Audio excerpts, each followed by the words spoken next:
and welcome back to WagerTalk TV. I'm Teddy Covers at Teddy_Covers on Twitter. I'm joined here by Brian Leonard, Marco D'Angelo at Marco in Vegas, Brian at B Leonard, B Leonard Sports. Yes, at B Leonard Sports on Twitter.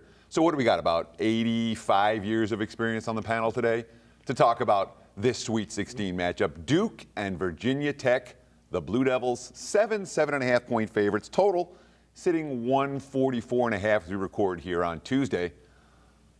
Duke in a rare revenge setting. They lost to the Hokies early in the season. Will they get some payback this time around, Marco? I think they will, Teddy. And if you go back and look at when they played Virginia Tech, and I always, you know me, I'm situational. I want to see if was there something unique about that game that maybe influenced the outcome of the game, and I think there definitely was. They played Virginia Tech. The two previous games before that, two back, they played North Carolina, the big rivalry game, and that's the game that Zion got hurt. So then the next game, they go on the road, a few days later, does Duke, and they play Syracuse.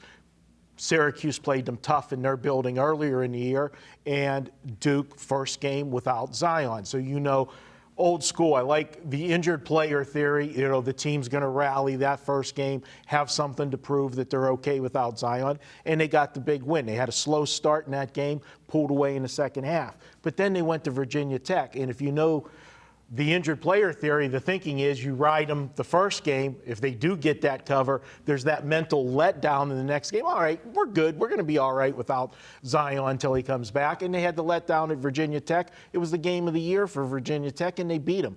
I think with the tables turned and the way Duke's playing, plus the fact that Duke got a major scare last week on Sunday. They should have lost to Central Florida. Let's be honest about it. But they escaped. That's a wake-up call. Wake-up call. Revenge, better coach. I'm there. I'm on Duke. Now, Brian, Virginia Tech, you could say they got the benefit of the draw. You know, they got St. Louis in the first round, coming off a big tournament victory in which they pretty well extended themselves. Didn't bring a lot to the table.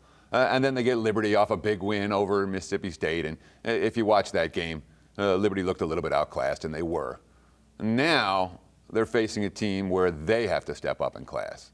Can the Hokies do it? You're saying Liberty and St. Louis aren't on the same level?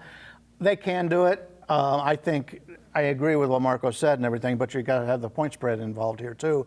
And I think the line's a little bit high in that regard. I've liked this Virginia Tech team all season long. My question is regarding Duke. I know the way the pros are going to approach this after they survived last week. What is the general public going to think about Duke coming into this game? Are they going to think, okay, they had their scare, they're going to bounce back? Yes. Or are they going to say, you know what, maybe this team's not good anymore, is not as good as what we thought they were going to be? We all knew Duke was overrated when you're looking at the futures market. They were 2-1, 2.5-1. Now they've actually risen to 3-1, even though they're playing tougher schedule, and which is one of the reasons for that. But I would be, if I'm looking to play Virginia Tech, I'd prefer them in the first half because, as we have seen with these national programs that are elite, they do seem to get some calls down late in the game, and, which is what they got last week. So I prefer the Virginia Tech side, but I prefer it in the first half of this game. Quick take. Either of you guys got a take on the total in this ball game? I don't, because it's going to be correlated, I think, to your side. If you like Duke, you're going to lean to the over. If you like Virginia Tech, you're definitely going to lean to the under. The only last thing I'll throw in on Duke in that game against Central Florida, obviously Duke had not played anybody with a center like Taco Fell. I mean, he created problems for them. They didn't get to drive the basketball into the lane much. They did. You saw it was the key layup later in the game in the putback whenever he fouled out. They only got to the foul line in that game 12 times. You know, Duke's got to get to the line more, and Virginia Tech doesn't have that type of big guy in the middle. So I like with Duke being such a bad three-point shooting team, that took away the one thing they do well is go to the basket. They go to the basket better than anybody in college basketball.